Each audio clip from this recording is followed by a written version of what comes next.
لله نحمده على نعمه التي لا تعد ولا تحصى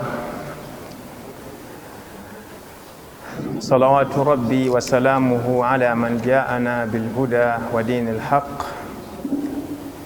يظهره على الدين كله وكفى بالله شهيدا أشهد أن لا إله إلا الله وحده لا شريك له وأشهد أن محمدا عبده ورسوله وصفيه من خلقه وخليله أرسله الله تعالى بالهدى ودين الحق يظهره على الدين كله ولو كره المشركون. Atenderezebwa Allah subhanahu wa ta'ala era tusaba okusaasira n'emirembe bibeere ku mubaka Muhammad sallallahu alayhi wa sallam. Soka kwa byonna twebaza Allah subhanahu wa ta'ala atusobozesezza kusala salatul maghrib mu jamaa. Naye simanyi oba Sheikh Abdul-Hafiz ne banne sunna eno babadde nga bagigoberera naye baba nga badde tebagigoberera. Okuva n'olwaleero tugikwate ate tugiteeke mu nkola biidhnillahi subhanahu wa ta'ala. Lwakuba kati kikakasiddwa nti salatul isha egenda tusangawo wano, naye senga tetubadde na darusu wet enkuba neetonya nga bwe mugiraba wabweru,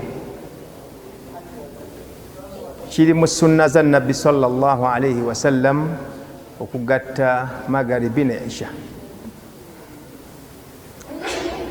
Era hadithi nyingi ezayita ku ekyo. Hadithi esinga okubeera ey'okumpi,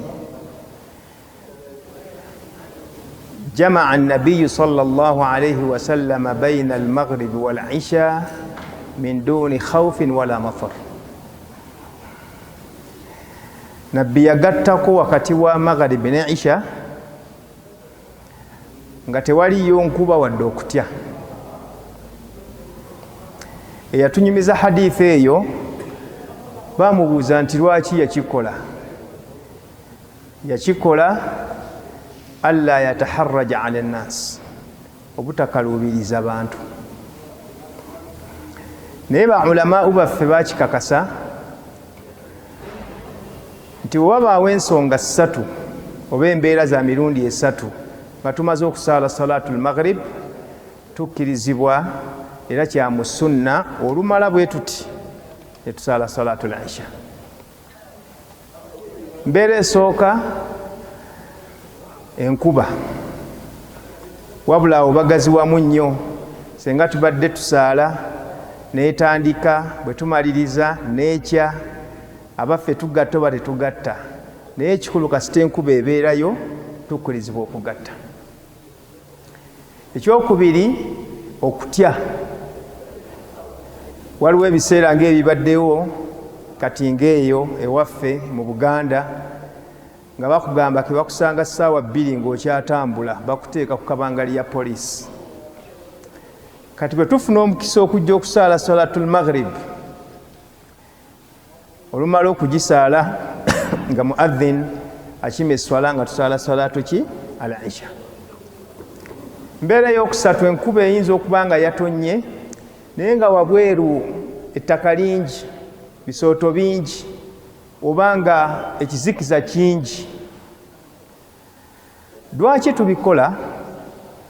Kubanga omu ku mmwe bw'ajja n'asaala asobola okukaluubirirwa okukomawo ku isha. Kati Obusiraamu buzimbiddwa ku bwangu, era ensonga lwaki tugamba nti katugatte hatta la yafutuhu ajru salati aljamaa, obutasubwa mpeera za salatul jamaa eya isha. Ekyo kikola nga salaatul isha tugenda kugisala mu jama obanga oli wekka togatta kubanga ekitukozesezza ekyo kulafuuba na kufuna mpeera zaki za jamaa era ne bw'obanga oli wakaawo era tokikola naye nga bwe tuzze wano mu masjidi senga obudde bufaananye nga bw'obulabye nga tetulina bukakafu nti tugenda kuba neddarusu paka ku salaatul isha tukkirizibwa okuba nga tugatta magaribi ne isha abantu baddeyo ewaabwe murtahin nga bamaze okuba nti bali bulungi ne batakaluubirizibwa okuba nti bakomawo ku isha oba okubeera nti bagisaala nga tebakisaalidde mu jamaa. Omusomo ogwansabiddwa okusomesaako gukwatagana n'ebyenfuna mu busiraamu naye kyenjala obakakasa nti mu ddakiika 3 wakati wano okutuuka ku salaatul isha tetusobola kusoma omusomo gwe ne tugumalayo kubanga olwaleero nze ndi musomesa mu Islamic University in Uganda mulimu department ya Islamic Finance, Islamic Banking and Finance. Waliyo abasoma Islamic Banking and Finance ku bachelors emyaka emeka 3 ne wabaawo abajja ne bakola masters mu myaka emeka 2 waliwo abakola PhD mu myaka emeka 4 abo gonna marahil zonna levels. Kati tuyinza kulowooza nti mu ddakiika 3 oba 4 tusobola okusoma omusomo okukwatagana n'obusiraamu n'ebyenfuna naye nga biidhnillahi taala katubeeko ne bye tulondamu ebitonotono. Soka kwa byonna omusiraamu okusoma ku byenfuna gye gimu ku misomo gye tutatera kwettanira kusomesa so nga ate mikulu nnyo. Ekiraga nti mikulu nnyo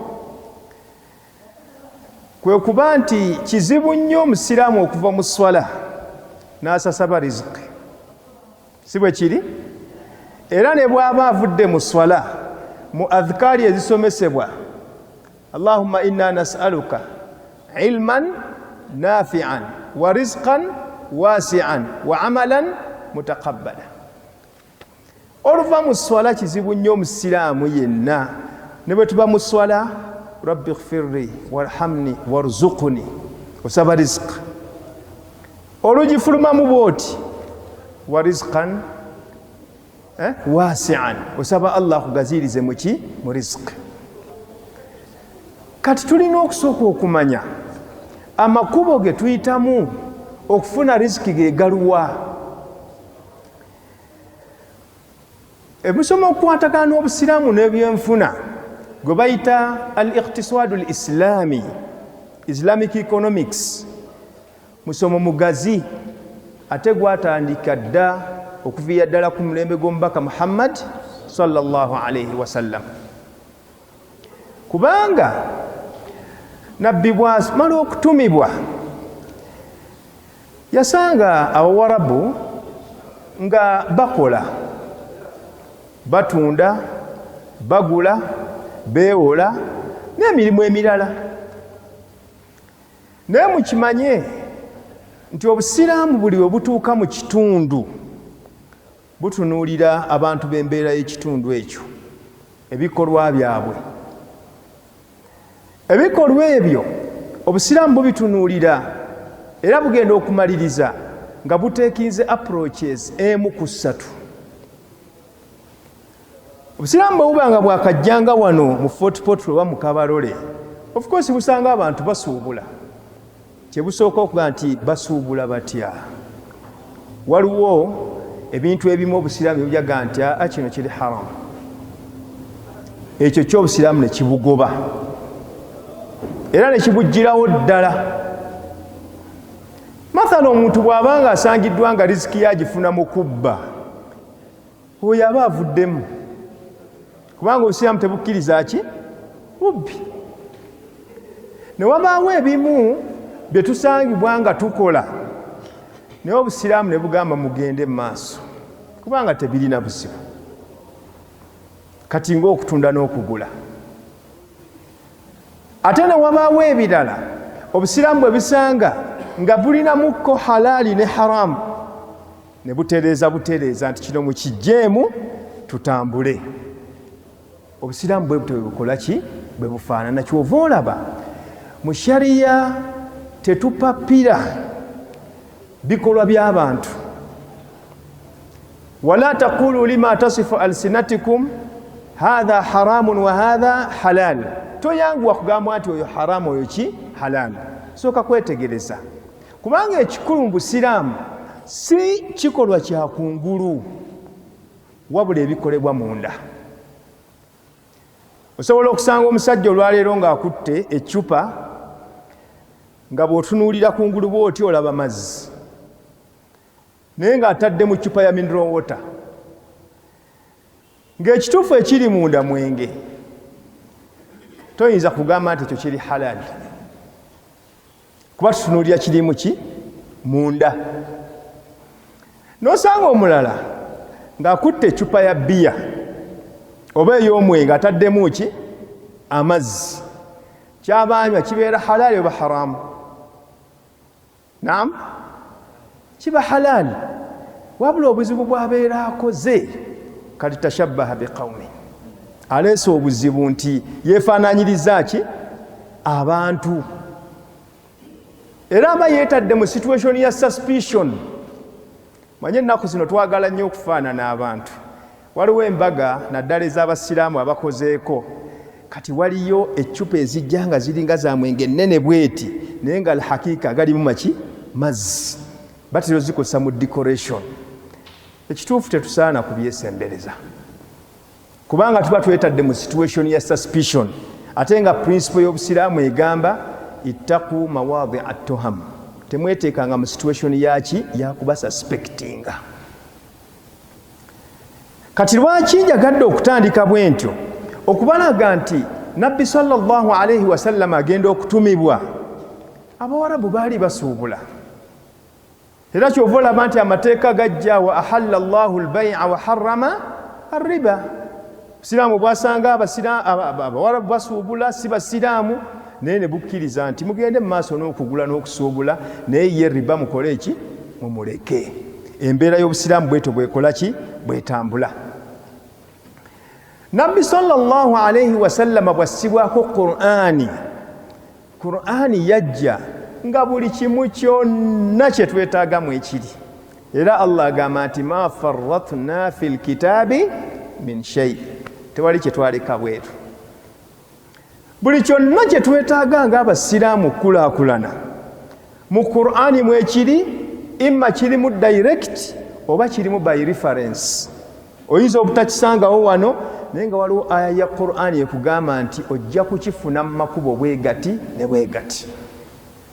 Gwe abaffe teweewuunya olwaleero bwe tuba twogera ku kulima, azziraa, obulimi, agriculture, falyanzuru al-insanu ila ta'amihi anna sababna al-ma'a sabba.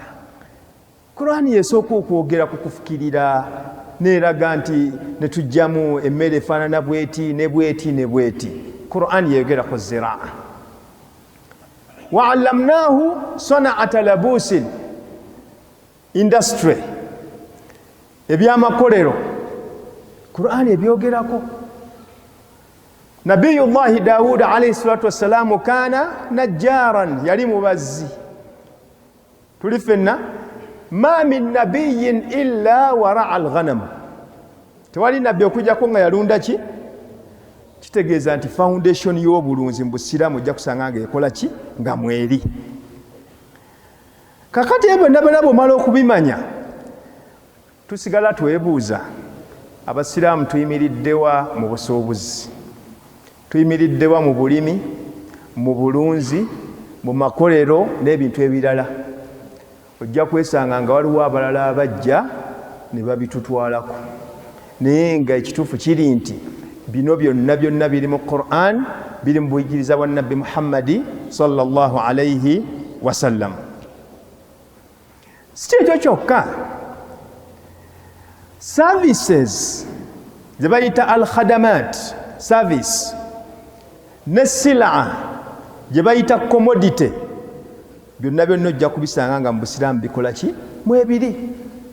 ekitegeeza nti omusiraamu talina any moment of excuse obutabaako kyakola. Either you are offering a product or you are offering a service. Naye toyinza kubeerawo n'otugamba nti nze alhamdulillah Allah yangerera. How? Tugenda kukyogerako mu principles za Islamic economics oba ebyobusuubuzi by'obusiraamu. Omusiraamu alina okukola essaawa yonna, kubanga bw'otunuulira services ala sabili al-mithal ojja kwesanga nga nabbi wa Allah subhanahu wa ta'ala Shuaib, ekyafaayo mukimanyi ne nabbi Musa alayhi salatu wassalam. Nabbi Musa bamala okumugoba n'agenda n'anywesesa abawala bameka? Babiri. Fasaqa lahuma thumma tawalla ila dhill, asanga abawala babiri, imra'atani tadhudan, kala ma khatbukuma, asanga abakyala babiri bali kumugaba wa kiki, qalata la nasqi hatta yusdira ar-ri'a wa abuna shaykhun kabir. Obudde tebutumala twandibaddeyo natugaziyayo. Musa asanga abawala babiri bali kumugga naye nga bali wali ku saidi, abuuza kiki? Qalata la nasqi hatta yusdira ar-ru'a, ffe tetusobola kukwata bisolo byaffe kubitwala wali kunywa mazzi okutuusa bali abalunzi abalala nga bamaliriza. Tuli ffenna wa abuna shaykhun kabir, naye kitaffe musajja muki? Mukulu. Istafada al-ulama, abamanyi mu aya eno bajjamu ekisooka adamu jawazi mukhalatatu nisa birrijal, abakyala tebamixinga n'abaami freely, tebabeera mu nsindikagano. Tuli ffenna. Naye olwaleero bw'ogenda mu taxi park oba mu bus park, naddala nga bagambye nti ye baasi esembayo ebeera yakulwanya, ogenda okulaba kubya olukokolo, ogenda okukyuka nga mukyala. Si bwe kiri? Nga mukyala kubanga naye nga al aslu abakyala tebagenda mu nsindikagano. Tuli ffenna. Nze nasomera doctora mu nsi ye Pakistan, naye bateekawo system public means. Senga tuyingira mu bus nga siza ticket siza kubukinga, nekisangibwa ekisooka ebifo by'omu maaso byonna biri reserved for women. Kyekisooka. Ekyokubiri, senga oyingira mu bus n'otuula, omukyala anajja oluvannyuma, omwami osituka busitusi. Okujjawo muzahama eyo, okujjawo ensindikagano ezo kiva muki? La nastir hatta yusdira ar-ru'at wa abuna shaykhun kabir. Abamanyi ne bagamba nti wa abuna shaykhun kabir, taata waffe musajja muki? Mukulu. Nti omukyala akkirizibwa okukola bw'abeera nga omusajja alina obukosefu, alina embeera yonna emulemeseza okukola ki? Okukola.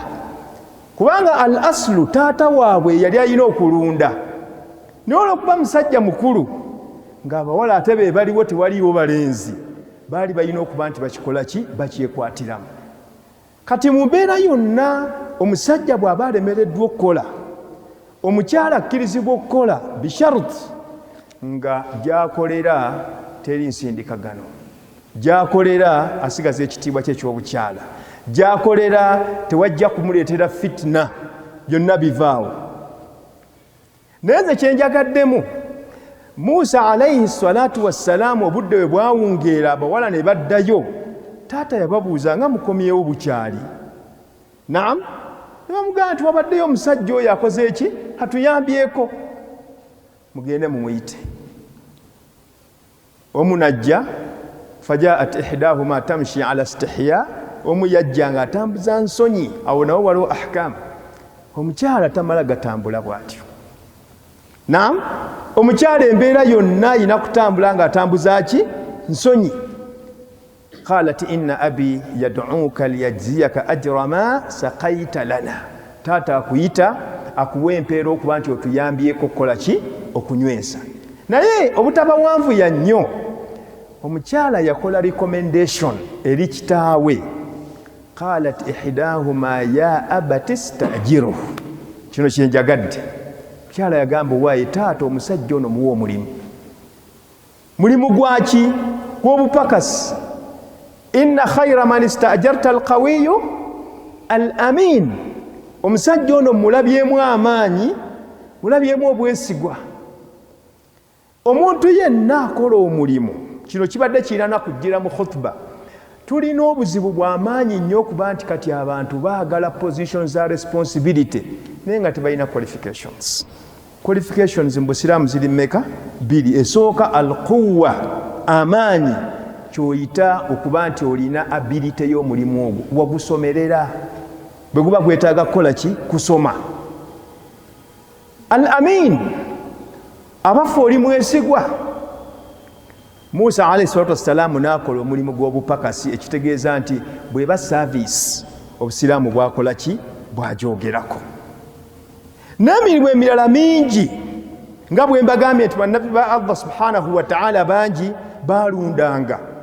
Kiba kitegeeza nti tewaliiwo mbeera yonna Omusiraamu wabeera ng'azinze eki? Mikono.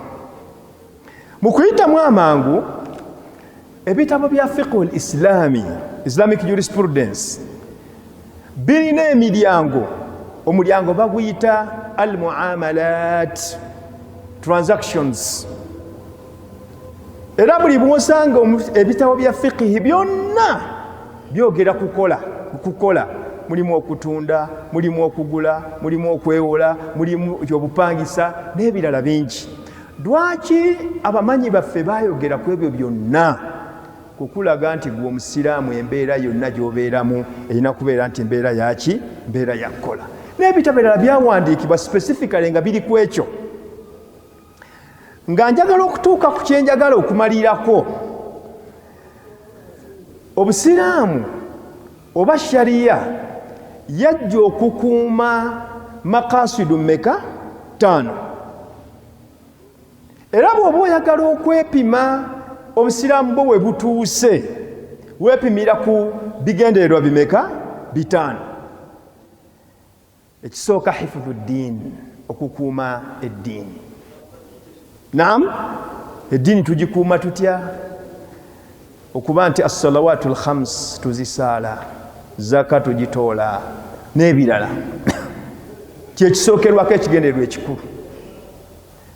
Ekyokubiri, hifdhu nafs, okukuuma obulamu bwaffe. Kyova olaba bw'olwala genda bakole ki? Bakujjanjabe. Wa idha maridtu fahuwa yashfin, bw'oba olwadde genda bakujjanjabe kubanga okakasibwako okulabirira obulamu bwo. Tuli ffenna. Ekyokusatu, hifdhu nasl, amaka. Tulina ekizibu ky'amaanyi ennaku zino. Nze ndi mulamuzi wa shariya, naye rate divorce kwe zigendera mu maaso mu Busiraamu eri waggulu. Myezi 2 ng'oli aganze embuka oyo obufumbo. Kubanga ebiseera ebisinga mu procedure y'obufumbo tetukukkiriza kutala kw'okujjako ng'otulaze wabuyingira otya. Tetusumulula kitaliiwo. At-talaq hallu qaidi an-nikah, kuba kujjawo ndagaano ya bufumbo. Kati tusobola kugijjawo nga tumaze kulaba kikakasa nti okola ki? Mwoli. Naye akhul karim ogenda okutunula ku marriage certificate nga bafumbiddwa mu December owa 2025, naye mu January ono nga bagamba nti bo bakoze eki? Bakikooye. So nga ate ekigendererwa ekyokusatu mu Busiraamu kwe kukuuma famire. Era kino njagala kibakubiriza, wallahi al-azim, ojja kutawaana nnyo ku mulimu gy'oli mu byonna byonna by'okola. Famire yo kasiteebeera nga sintebenkefu. Era buli muntu mu resolution y'omwaka guno teekamu okutereeza famire yo. Emirimu tegigenda kutereera abadan okutuusa nga famire yo ki? Ntebenkefu. Kyova olaba nti amateeka g'Obusiraamu ku al-usra, famire, tahaddath oba hadith wala haraj, mangi. Abakyala tubayisa tutya? Abaana tubakwata tutya? Kubanga kigendererwa kyakumeka? Kyakusatu. Ekigendererwa ekyokuna, al-aql, okukuuma amagezi, okukuuma okutegeera. era ekitwawula ku balala nti ffe okujjako nga tuwebase oba nga tufunye buzibu okutegeerwa kwaffe kubeerawo ebiseera byonna tetunywa mwenge n'ebirala kubanga okunywa omwenge ku affecting entegeera yaki y'omuntu. Ekyokutaano hifdhul maal, okukuuma ssente. Okukuuma ki? Okukuuma ebyobugagga. Era kyova olaba man qutila duna dinihi fahuwa shahid wa man qutila duna irdhihi fahuwa shahid wa man qutila duna malihi fahuwa shahid. Senga ofa ng'obadde olwanirira ddiini yo obeera wafudde nga mujulizi. Senga ofa ng'obadde olwanirira maali yo obeera mujulizi. Senga ofa ng'obadde olwanirira kitiibwa kyo yowahona era obeera muki? Mujulizi. Abooluganda abakkiriza newakubadde ng'emmaali wealth yesembayo wansi naye nkukakasa nti ebiina waggulu tebitebenkeranga emmaali teriiwo. Si yebitebenkeza? Bwe tunuulira wano okukawuka bwe tuli mu masjidi omuzikiti guno bino ebiguliko byali tebyetaagisa ssente, emizindaalo ssente, kapeti ssente, neibaada y'okutebenkera olina kubanga olinamu ki? Sheekh okusinza Allah nga mu nsawo temuli kantu wallahi obeera ku kikemo ky'amaanyi. Si bwe kiri? Kakati kiba kitegeeza nti bwebanga obugagga zibanga ssente ze zitebenkeza newakubadde Obusiraamu waliwo ensonga lwaki ssente ze bwasembyayo. Ezimu ku nsonga newakubadde nti emmaali yetebenkeza bino ebina waggulu naye tetumalamu. Alhaakumu takathur. Guno omulembe abantu ekigambo okufuna kibamazeemu. Kyova olaba nti tunoonyeza ssente mu halaali mu haraamu na buli kimu. Era Nabbi sallallahu alaihi wasallam yakyogerako n'agamba nti mu akhiru zaman abantu bagenda kunoonya okugaggawala la yubali ahaduhum amin halalin aw min haram. Tojja kufaayo oba halaali oba ki oba haraamu. Naye ensonga lwaki riziki ye yasembwayo ereme kutumalamu. Riziki tugyetaaga okusobola okuba nga tutebenkeza bino ebina ebiri waggulu kuba amaka tegagenda kutebenkera. Sheekh olwaleero kasitodde ewaka ng'ozzeeyo ngalo nkalu omulundi ogusooka bayinza okukufunirayo ekisonyiisa nga tomanya. Yinza okuba olwayo tebitambudde bulungi. Si bwe kiri? Naye olwokubiri bwoddayo bwe baba nga bulijjo bakwaniriza ogenda okulaba nga tebakwaniriza. Ogwokusatu amaka gafa. Si bwe kiri? Ekitegeeza nti bwe gaba amaka gagumira ku byanfuna kebeera eddiini byanfuna. Al-aql obwongo okusoma kwetaaga ssente. Yensonga lwaki tugamba nti olw'okuba nti ebyo ebigendererwa ebitaano ng'ate ekyessente kyekiteekateeka bino byonna kikulu nnyo okuba nti tukisomako n'okukitegeera. Njagala kumaliriza kubanga obudde ndaba butugoba. Obusiraamu bulina principles ez'ebyenfuna. Tuli ffenna principle esooka taskhirul ard. Allah okuba nti edduniya yagitwanguyiriza. Antum ma'i? Tuli ffenna ku ekyo? Allah subhanahu wa ta'ala sakhara al-ard. Ensi yagitwanguyiriza. Huwa alladhi ja'ala lakum al-arda dhalulan. Ensi Allah yagyanguya. Nam famshu fi manakibiha, mutambule mu nsonda z'ensi yonna. Wakulu min rizqihi. Wano okulya kitegeeza nti fabtaghu min rizqihi, munoonye eki? Munoonye riziki.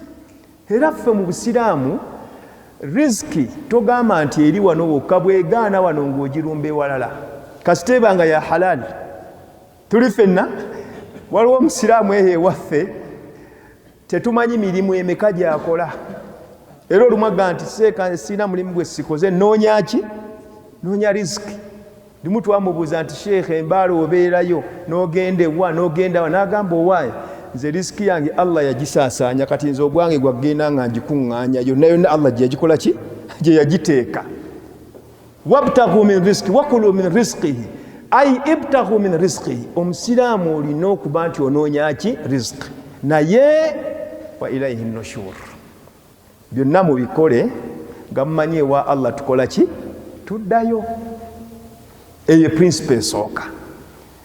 Ekitegeeza Allah subhanahu wa ta'ala fenna yatuwa equal opportunity to look for rizq.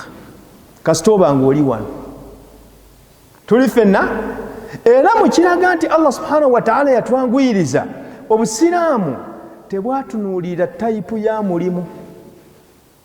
Waliwo emirimu egimu nga gyetaagisa maanyi. Gyetaagisa ki? Maanyi. Ab'amaanyi nga bavaayo nga bagikola. Waliwo emirimu emirala nga gyetaaga ki? Bwongo. Ab'obwongo abakola ki?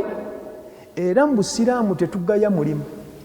Almuhimu kasita gubeera omulimu ogwo nga guli halal, okakasibwako okubeera nti ogwenyigiramu, naddala bwe gubeera nga omulimu ogwekola ki? Gweguliwo. Allah subhanahu wa ta'ala okugamba nti huwa alladhi khalaqa lakum ma fil ardi jami'a. Buli kyonna kyolaba mu nsi Allah yakikolera mmwe abantu. Era eryo etteeka likakasa nti omuntu ashrafu makhluqatillah, kyekitonde kya Allah ekisinga okuba ekyebbeeyi, kubanga buli kimu gwe teweewuunya si gwe osinga amaanyi. Alaysa kadhalik? Mu bitonde bya Allah. Wiiki eyo ewedde nabadde Nairobi mu musomo gwa wiiki namba nga guli ku emotional intelligence. Naye Profesa alina ekigambo kye yayogedde n'agamba nti ebimu ku bitugaana okukulaakulana usually twetya. Olunaku lw'olikyusa attitude n'okakasa nti nsobola, wallahi ogenda kusobola. Tuli fenna mu nsi y'ebisolo. Naam, empologoma, the lion is the king of the jungle. Si bwe kiri? Empologoma ye kabaka w'ebisolo. Naye abaffe yesinga obunene, yesinga okuwangaala, yesinga okudduka, yesinga amagezi. Abasoma irimu y'ebisolo bagamba ensonga eri emu yokka efuula empologoma okuba the king of the jungle. It is attitude. It is what? Empologoma weerabira enjovu, enjovu erimu empologoma oba mmeka? Alaysa kadhalik? Oba weerabira embogo, embogo nazo zibeera nene ziringa nti. Alaysa kadhalik? Empologoma weerabira embogo ng'egisinga kiro nga 2 oba 3, yo mu mind yayo egamba I have seen food, ndabye emmere, ndabye eki? So it doesn't mind size yayo si kikulu, naye yegamba ndabye eki? Kati neetandika okukola buli kyonna ekyetaagisa, yeeyagala kulya. Okiraba? Ekiri mu mind y'embogo bweraba empologoma, ndabye omulabe, kati yeetandika kudduka. Naye nga senga n'embogo egaye nti kati tulwane, esobola okwerwanako. So it is attitude. Kitegeeza bwe tuba tunaakola tulina okukyusa attitude yaffe towards work. Omusiraamu yenna, waliwo ekitabo Dr. Agiwandiika bakita Dr. Jallo, omusomesa waffe Sheikh Amanyi ali ku IU, bakita qimatul amal fil Islam, value y'okukola mu Busiraamu. Ekimu ku bisookerwako ku Musiraamu, it is attitude. Tuli ffenna ku ekyo kubanga buli kimu kyonna Allah subhanahu wa ta'ala yakikola ki? Yakikuteerawo. Principle ey'okubiri mu principles z'Obusiraamu ye principle ya al-hathu ala al-amal, okutukuutira okukola ki? Okukola. Obusiraamu buli we bukulagira ekintu buziyiza opposite yakyo. Tuli ffenna ku ekyo.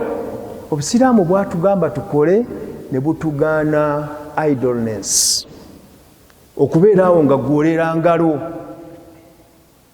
Era ntera nnyo okukigamba abantu, tewaliyo kifo kya Busiraamu oba masjidi oba kiki okujjako ng'osangawo abakola ki? Abasaba. Naye Obusiraamu tebukkiririza mu kusaba. Omuntu yekka alina okusaba ye muntu ddala ng'embeera egaanye. Era kyova olaba mulimu ne muteeka la yasaluna nnasa ilhafa, era sigala ng'okyalimu ensa.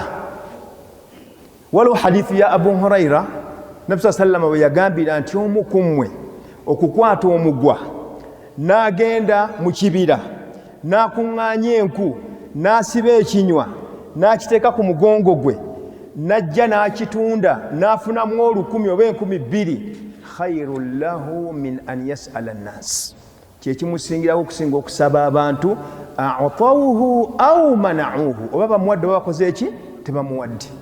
Naye ogwo nagwo bwafuuse muze usanga abavubuka nga ekituufu talina any physical impairment ate kati bali mu Kampala awo ova mu masjidi ng'eno bambala bulungi n'akubira ddala bulungi nnyo ekikalu olufuluma masjidi bwati olaba omusajja ajja akugoberera wallahi ng'alabika bulungi n'akuwa salaamu ey'omwanguka Sheikh salaamu alaikum wa rahmatullahi wa barakatuh naawe n'oyimirira omanyi oba agenda kugamba kinaga wallahi Sheikh mbadde nnyina gye ndaga naye mbulamu omutwalo gumu kati naye yafuuse enkola yakusaba. Obusiraamu tebukkirizangako muntu kusaba okuggyako ng'akakiddwa ng'akoze eki ng'akakiddwa dhammu su'al. Obusiraamu tebukkiriza kukola ki kusaba. Era bw'otunuulira hadithi eyo abagivuunula bagamba nti Nabbi sallama yateekawo the minimum means ezikusobozesa okukola. Ekisooka yayogera ku mugwa. Omugwa bakutunda ssente mmeka ogutandikibwako 10,000 alaysa kadhalik. N'ayogera ku kukyaba enku. Bw'otambula ebibira byonna byonna around awo osanga n'enku ezimu nga zigudde zokka. Si kyekisa ekyo. N'agamba nti bw'omala okukwata omugoogo sibamu ekinywa teeka ku mugongo gwo. Kitegeeza free transport. Teweetaaga kupangisa bodaboda oba tukutuku oba kiki. Olina free transport. Ojja oteekewaawo. Yaahe terusobola kuziba okuggyako nga waliwo omuntu azze n'akola ki n'akugulako. Alhafu ala al-amal. Basiraamu tuveeyo gye tuli era tulina okubuuza nti musiraamu okola mulimu ki? Era tukwatibwa nsonyi nakutandika gamba ombuuza ngaani kubanga buvunaanyizibwa bwaffe okubuuza. Bwe tutaamanye kyokola bwe tunaafunanga obuzibu bwonna gwogenda okuba suspect asooka. Tuli ffenna era mu kiseera kyekimu tokwatibwa nsonyi jangu ewa imam jangu ewa sheekh omugambe sheekh wallahi noonya ekyokukola sikikola ki sikiraba. Imaamu olwaleero tubadde ku kyemisana ne imaamu ndiseti kadhi kyemubuuziza mugambe nti olina data w'abasiraamu baamuno n'angamba alhamdulillah twakolako wano emizikiti gyonna gituweereza eki abasiraamu. Tosobola kukolaakulana nga tolina data yasooka. Bwe tumala okumufuna nga tumwanalayizinga abakulu bali bameka abasajja bali bameka abakyala bali bameka abaana bali bameka then nga tubuuza basobola kukola ki. Bwe tumanya kye basobola okukola kyanguwa nnyo ne bwe tuba tufunyeewo kitono kyenkana ki ogamba nti kakati abavubuka bwe bati ne bwa bati tubafunidde miliyoni 2 bagende babeere nti bakola omulimu bwe guti ne bwe guti. Alhafu ala al-amal. Naam, njagala okuva ku principe eno ne hadithi ya Nabbi sallallahu alaihi wasallam naatera okumaliriza. Olunaku lumu Nabbi sallallahu alaihi wasallam yali atambula ne basahaba ne basanga omusajja. Hadithi egamba fara'u fihi min nashatihi wa jaladihi. Balaba omusajja ng'entuuyo zimutulukukamu nga n'olususu luno skin yonna nga ekuusidde yeefunyaafunyizza. Naam, wano nno abamanyi baffe batugamba nti skini zaffe abasajja zirina kufaanana bwe zityo. Kabonero akalaga nti ndi musajja mukozi. Naam, naye okeera okwemetta omuzigo olina ne ka oyiro buli kaseera olumala muwuzu n'okazzaako. Ebyo si byaffe. Ebyo si byaki? Ekinaddako tujja kudda ku lipstick. Ekinaddako kuwumula matu. Si bwe kiri? Ekisembayo ku program ku Bukedde TV kuliko program y'abanoonya. Mugiwulira oba mugiraba? Mugenda okulaba omuvubuka omuto myaka 25 avuddeyo n'atandika okwetambuza atambuza mu sitayiro n'ogamba nti ssebo badde ogamba ki noonya mubeezi. Tigwonoonya afaanana atya? Yakala omukyala ng'ayina amakaage njagala omukyala ng'ayina emmotoka ng'ali wiiringi okunteekamu. Akhul Karim, oli mulalu, tuwangaalira mu nsi ki? Wallahi kino kankibagambe baba tebakibagambanga. Allah subhanahu wa ta'ala okugamba nti ar-rijalu qawwamuna ala an-nisa, okuba nti Allah yatuwa obulabirizi mu maka ng'abasajja, yagamba bima faddala Allahu ba'dahum ala ba'd wa bima anfaqu min amwalihim, ekitufuula abasajja kukola na kufulumya.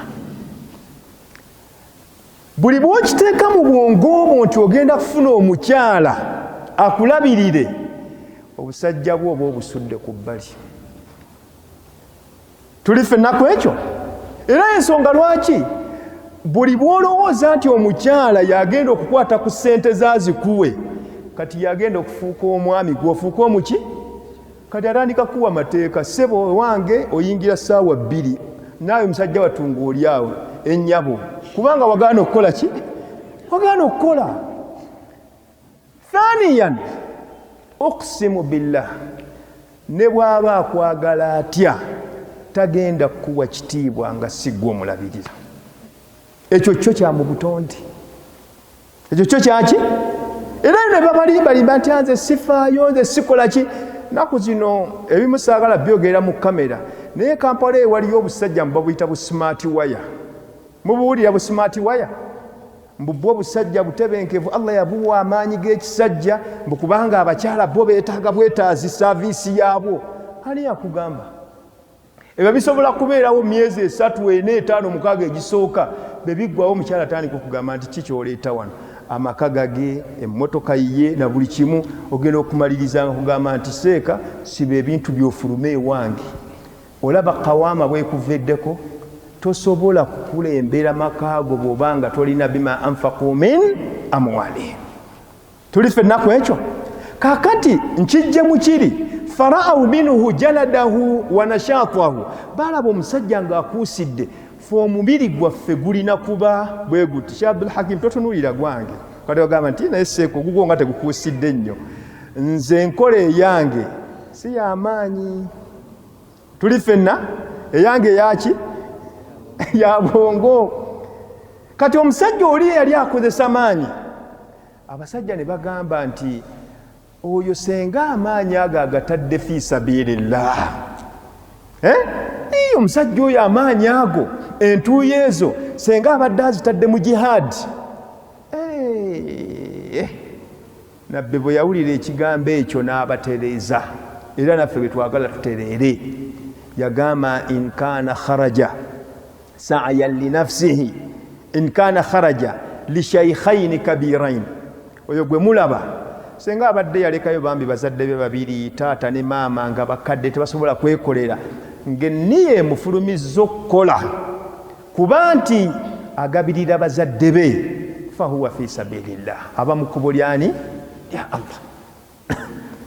Wa in kaana kharaja li awladihi sighar, oba senga abadde afulumye ng'ayina abaana be bato, agenze banoonyeza ki? Rizq, fahuwa fi sabilillah, ali mu kkubo lyani? Ya Allah. N'agamba wa in kaana kharaja li nafsihi liyakuffa an nafsihi dhulla su'al, ne bwe yandibadde ng'afulumye mu nnyumba ye ng'ekimufulumizza kwekolera, aleme kukkakkana na kusabiriza, fahuwa fi sabilillah, era ali mu kkubo lyani? Naye ekyokuna tusaba Allah ffenna kitwewaze. Yagamba in kaana kharaja riyaan wa sum'a, waliwo abafuluma, afulumye okukola naye abantu bamulabe. Wallahi nja kukola ssente zino, nyina okuvuga emmotoka, abantu bonna bonna wano bategeere nti nze naleese emmotoka empya. Ofuluma na kigendebwa kya riya, kyakukuwulira, fahuwa fi sabili shaitan, oyo abeera mu kkubo lyani? Ya shaitan. Kitegeeza tutereeze enniya zaffe. Buli bw'ofuluma okunoonya riziki, akhlisu niyatak, tereeza enniya yo. Either ofulumye kulabirira famire yo, oba gwe kennyini, oba baana bo, oba bakadde bo, obeera okumaliriza nga ne gy'otalowooza nti ibaada efuuse eki? Ibaada. Kubanga ibaada kasita oteekamu enniya ennungi, Allah subhanahu wa ta'ala akuwaamu ekirungi. Ekisidira ekisembayo mu principles z'okufola mu busiraamu muharabatu riba. Muharabat okulwanyisa riba. Bangi mummwe bangi muffe mu basiraamu paka kati nga bakyagenda mu banks ne beewola. Naye mukimanyi bulungi okugenda mu banka n'ojjayo looni oba olangiridde olutalo wakati wo naani fain lam tafaalu faadhanu biharbin min Allahi wa rasuli. Mulangirire. Nze neewuunya abantu eyo tteeka balisomedde abantu naye abasiraamu bagiremera mu riba. Kati ffe tukole ki? Omulyango gwa riba mulyango mugazi. Tetukkirizibwa kugenda mu interest okujjako nga teri mu mbeera ya kukakibwa. Ate okukakibwa mu busiraamu kubeerawo mu situation emu ku ssatu. Situation esooka, senga oba togenze kwewola mu riba nga bw'otaakikole ofa. Tuli mu dharura, necessity. Aluga wallahi seeka siina kyakkola, ntuuse ku kisenge. Era kyova olaba nti olumu oyinza okuba nga Allah akugeseza n'obulwadde mathala oba kansa oba kiki waliyadhu billah, saba Allah tutaasa endwadde embi ezifaanana bwe zityo, noonoonya kuyamba omulanga ne bagukuba mu masiri wano ne gugaana. Naam, n'ogenda ewa neiba n'omugamba nti neiba neetaaga obukadde 5, n'agamba onziriza 5 kitundu. Ng'olemereddwa ogenda kutaasa bulamu, amakubo gonna gagaanye, tugamba nti gw'olemereddwa genda mu ki? Mu riba. Naye okunoonyereza kulaga abasiraamu abasinga okugenda mu riba tebagendamu lwa mbeera ya necessity, wabula baagala kuyitimula bizinensi zaabwe. Era babeerawo ne bagamba nti gwe kapito ali mu sente mmeka? Nti ali mu kawumbiri. Naawe oli musuubuzi, naawe oyogera. Oli asuubuza obuwumbi 5. Kati musajja watu naawe n'okeera mu banka bakuwola akawumbi akalala kusitula busituzi. Naam, situation ey'okubiri bwe wabanga oli mu situation okuba nti bw'otagenda mu riba ekimu ku bitundu by'omubiri gwe kivaako, awo nawe obeera mu necessity. Ekyokusatu, emmaali yo yonna ekola ki? Egenda. Ekyo kitera okubaawo. Sanga omusajja yange atikka container neetuuka ku customs, wallahi sente zikiryalinga omusolo ne zibula, n'agezaako ne bigaana. N'atuuka ku situation okubanga kati batandise mukuba ate penalty nga yeetaaga obukadde 5 akiryalinga container tewali abumuwa, ng'ekkubo lyokka lyalina lyakugenda mu ki? Mu banka ne bamuwola. Mu mbeera efaanaganako bwetyo baulama bagamba kasita weekakasa nti ddala oli mu mbeera ya necessity okkirizibwa okukola ki? Okwewola ku riba. Wa illa ogw'omulyango muggale. Mulyango muki? Kati kyetumaliriza nakyo tukoze tutya okuba nti twesitula mu byenfuna? Biringa ebintu 3. Ekisooka, let the conversation start. Tutandika okyogerako. Obutamanya bungi, emisomo egikwatagana n'ebyenfuna mitono. Alhamdulillah, ennaku zino egya akida weegiri, egya famire weegiri. Naye okugamba nti abasiraamu tukuŋŋaane olwaliro tulabe ku economic activities etuyinza okukola, emisomo egyo ki? Mitono. So njagala okurecommendinga nti tutandike discussion, tutandike conversation ku ekyo. Ekyokubiri, al amana. Tewali kituganye kukola ng'okuba nti tukyali beesigwa.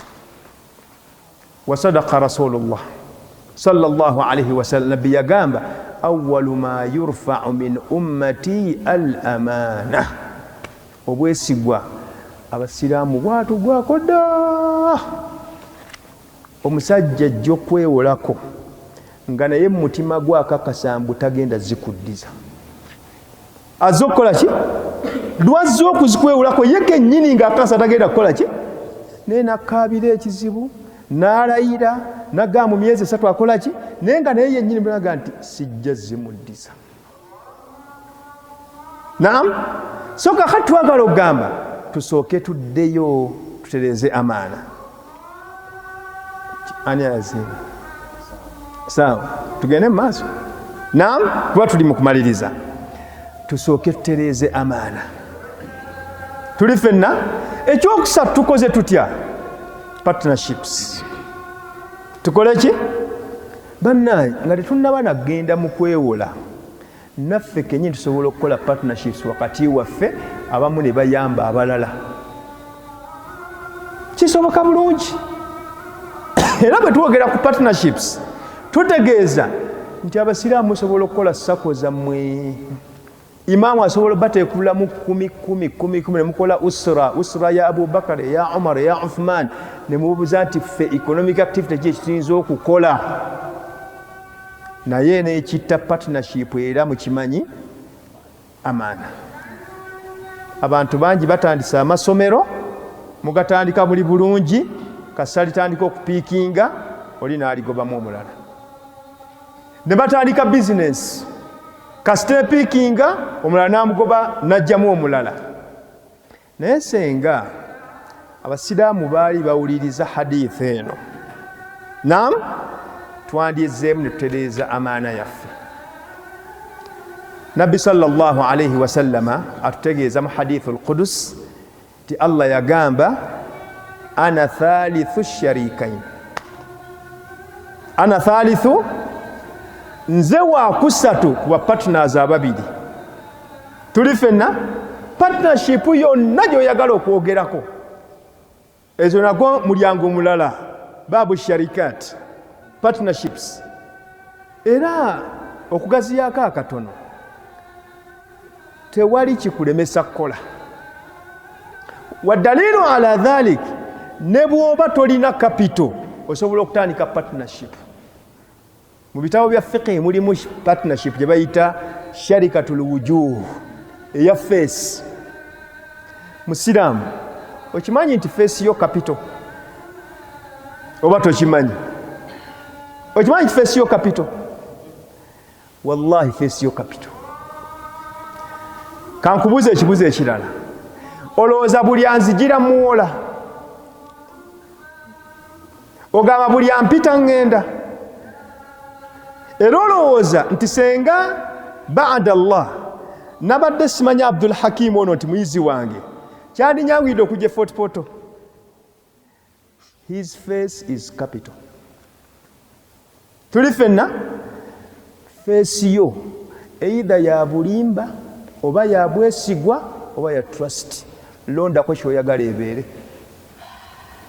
tuli ffenna waliyo omusiraamu wano ng'olugijjayo bw'ati otandika okulaba abasiraamu ati oyo munaamusobola oyo yaakhe face yo is capital tuli ffenna Abdullahi bun Salam yali musajja mu Yudaaya era atunyumiza n'atugamba nti nabbi sallama bwe yajja mu Madiina avudde e Makka injafala nnaasu hawlahu wa kuntu mimman injafal abantu batandika okujja nga bakuŋŋana tebabayise nange nesanga nga nze nga musajja mu Yudaaya naye agamba nti falamma nadhartu ila wajhihi bwe natunuulira ekyenyi ky'omubaka Muhammad lam ajiduhu wajhu kadhib saakirabamu nti kyenyi kya bulimba seeko omuntu asobola okulimba nga ne bw'aba tannayogera ekyenyi kyo kiraba nga kyaki kya bulimba tuli ffenna yeyo kyajja mu hadithi hatta yuktabu inda Allahi kadhaban nga ne mu maaso ga Allah mayitwa omusajja muki seeka kyolaga abantu ku feesi yo ye capital wo it is a partnership of trust naam nze gwe simanyi simuwola era nakino kankibabuulire ebiseera ebisinga obungi nze bwe mpola omuntu simuteeka ku pressure yakola ki yakuzza kubanga namuwoze mwesiga era bw'atazza muwa excuse oba oliawo tuli ffenna muwa excuse naye feesi zaffe zonna capital abamanyi baffe boogera ku partnership ya trust bagamba Sheikh Amanyani Shafiq asobola okuba ne Abdul-Hakim nga feesi zaabwe zombi feesi za mazima naye basajja battu mu nsawo temuliimu ki kantu ne bajja ewange nga nnyina sitoowa tugambe yangoye wano mu Fort Portal ne bagamba seeka wange ffe twagala kukola nti tulina ki capital wabula tuwenga engoye tujja kgenda nga tuzitembeye tutambule nazo tukole amagoba tukomyewo ezizo naffe tugabaneko. Ogamba buli muntu muwe engoye ezo mala kutunulira byenyi byabwe tuli ffenna. Kakati partnership eno ey'ababiri efuuka etya partnership sharikatul wujuh. Bano ababiri Shafiiki ayinza okuba nga mulungi nnyo mu kumaketinga empale z'abasajja jeans. Sheikh sijja oyambadde nga mulungi ogimaketinga maye ennaku zino boona omaketinga gwosooka okugiteekako alaysa kadhalik. Ate Abdul-Hakim nga mulungi kumaketinga makanzu oba makooti. Kati bano ne bagamba nti gwe twala mpale ze kantwale ekkooti oba kanzu, naye bwe tunaatunda oba gw'otunze mpale oba gw'otunze gundi bwe tunaakomanga tukuŋŋaanye amagoba waffe wamu tugabane. Wala partnership gye bayingiddemu ne partnership ya byenyi. Basiraamu tutereeze kapito waffe ono w'ekyenyi. Tuli ffenna ne bwe bibeera masimu ge mulina. Olwaleero omusajja agenda n'ayogera totubuulira. Emabegako awo waliyo omusajja yali ayogerera poliisi, saagala kwogera linnya lye, naye ng'omusajja oli specialist mu kulimba. Tuli ffenna wallahi mukwano gwange yannyumiza nti yalina akaana ka P5 naye kaalaba omusajja oyo ayogerera poliisi yavaako kati yavaamu. Naye olwalabanga azze ku screen ati n'agamba taata oyo si ye musajja alimba oyo. N'omwana omuto ng'akimanyi nti oyo olujja ku screen abazze kukola ki? Kulimba. Kakati ki kye njagala okubazzaayo?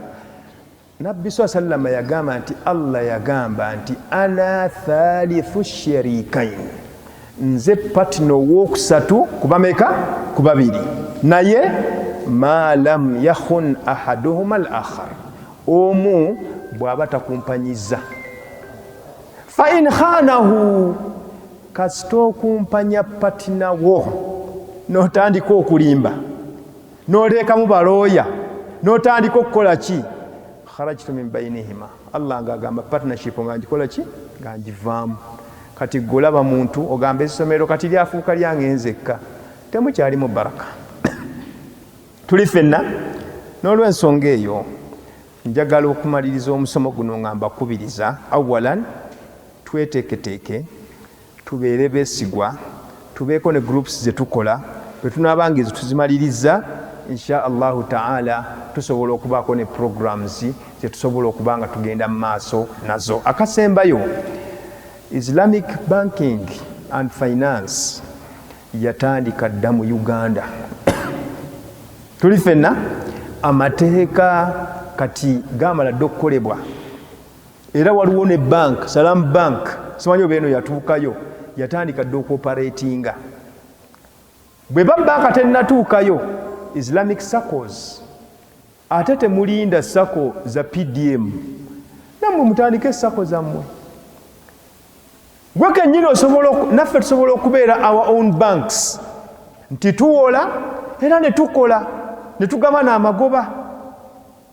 Naam, kakati mu mbeera efaanaganako bwetyo tugamba nti tulina kutandika.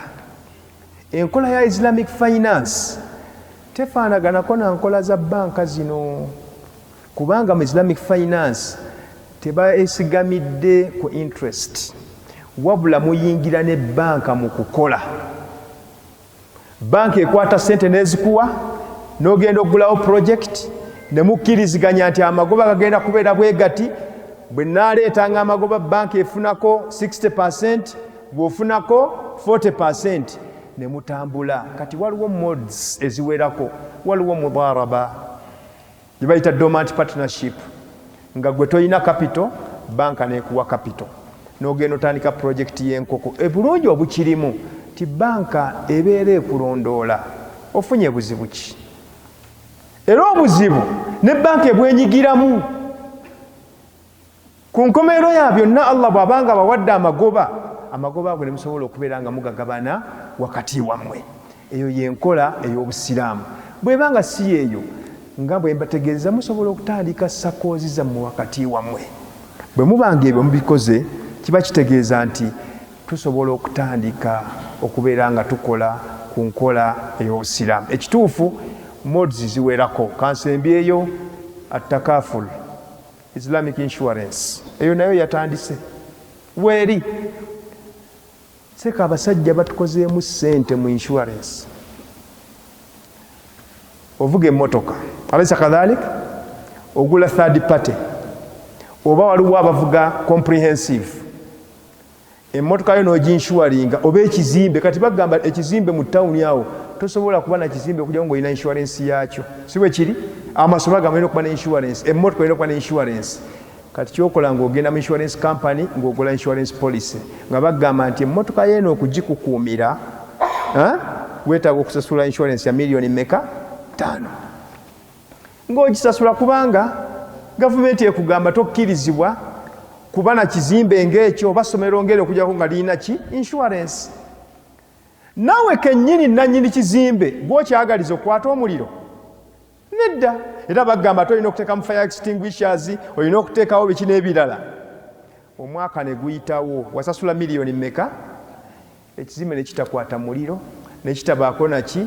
Oli owa insurance ezo ssente ateekamu ki? Mu nsawo. Enkola y'Obusiraamu ya insurance egamba nti nedda, bwe mbanga na inshuwaringa ekizimbe kyange ne kitafuna buzibu, ekitegeeza nti ssente zino nzirinako right. Enkola eyo yatandise era ndowooza gwabadde mwezi gwa 11 Insurance Regulatory Authority eya Al-Hajji Kadunabbi twalonkinze insurance regulations. Abasiraamu tulina okutandika ebyo birowoozaako kuba insurance y'Obusiraamu ekola mu ngeri ya tabarru. Tuyinza okugamba nti omuzikiti guno tutandiseewo insurance yaffe, naye nga ne tugamba nti buli muntu ajja kuleetanga omutwalo mulamba buli mwezi ne tuguteeka mu pool. Tubanga abali mu nkola ya munno mu kabi nti omukuffe bw'anaafunanga ekizibu tujja kujjangamu tumuyamba ave muki? Mu buzibu bwe. Bwe wabanga tewali afunye buzibu omwaka oluggwako nga tukomawo nga tugamba nti tubaddemu n'obukadde bwaffe 5 tukoze tutya, nga tujjako abaafuna ebizibu nga tukola ki? Nga tuinvestinga nga amakuba gakomawo. Bwe kityo bwe kirina okubeera nga kikola ki? Nga kitambula. N'olw'ensonga eyo nsaba Allah subhanahu wa ta'ala abeere nga atuwa obulungi obw'edduniya n'obwa akhira.